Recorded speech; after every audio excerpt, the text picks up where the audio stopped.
At the beginning of the month, Kuroko no Basket's author, Tadatoshi Fujimaki, announced a collaboration with the NBA in preparation for the upcoming film Last Game.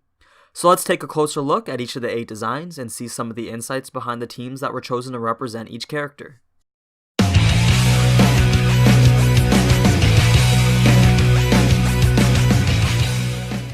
So starting us off is the ace from Seiran High, Kagami Taiga. He was chosen to represent the Chicago Bulls, not only for his matching red hair, but also because, according to the author, the Bulls' red uniform that Michael Jordan started in was the most suitable for him. So I guess the author considers Kagami to be the most similar to Michael Jordan in regards to playstyle and shooting, which makes sense because he did do some crazy dunks that did resemble Michael Jordan from Space Jam, if you guys remember what I'm talking about. So the next day we were also given sharpshooter Midorima Shintaro, and he was chosen to represent the Boston Celtics. It was said that the green was a perfect match for Midorima, but it was also the lucky clovers on the Celtics mascot that also suited him so well. But you know, he was always superstitious and carried around his lucky item of the day. And you can also, if you look close enough, you can see that they even added the clover to his waistband, so that was a pretty cool addition if you ask me. So next up, we got our main character and our Phantom Sixth Man, Kuroko Tetsuya, and he was given the jersey for the San Antonio Spurs for a reason that you may not have known. So it was mentioned in the tweet that they decided to pair the show's lead with the Spurs because, like Kuroko, the Spurs don't really stand out as an overwhelming force in terms of showmanship, but rather they're more consistent with their teamwork, technique, and communication. And I really like that because Kuroko wasn't really the star or the ace or anything, but he was more of like the embodiment of the team, so I like that they chose him to rather represent the team rather than a single person. Now the fourth character we got was the almighty ankle breaker and emperor himself, Akashi Seijiro. And to be honest, there was probably no other team that I could see fitting him better, but I personally thought that they would have chosen the Lakers for his resemblance to Kobe Bryant, but instead, they said that they chose him because they are seen as the most prestigious team in Japan and they have the largest following. So I guess that works as well, right? So the fifth character we were given was the copycat Ryota Kisei, and he was given the Golden State Warriors jersey.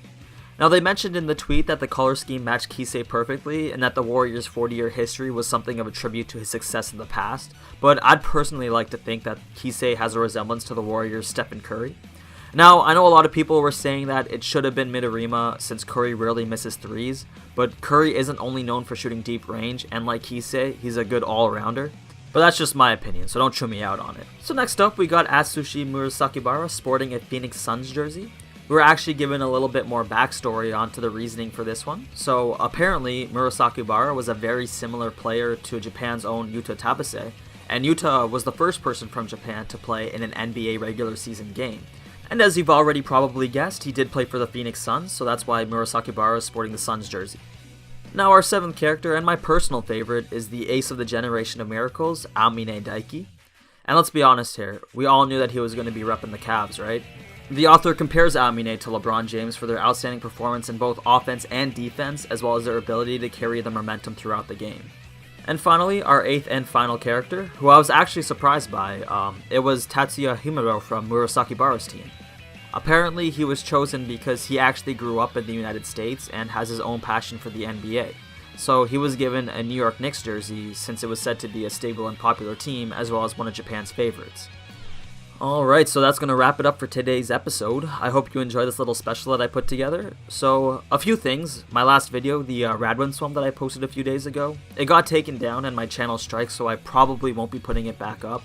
And yeah, that really sucks because it was probably my best and most popular video, but, you know, it is what it is, and I'll still be making more stuff for you guys, so you can expect the videos to keep coming out.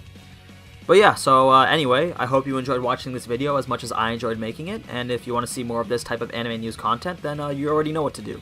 So until next time, ciao!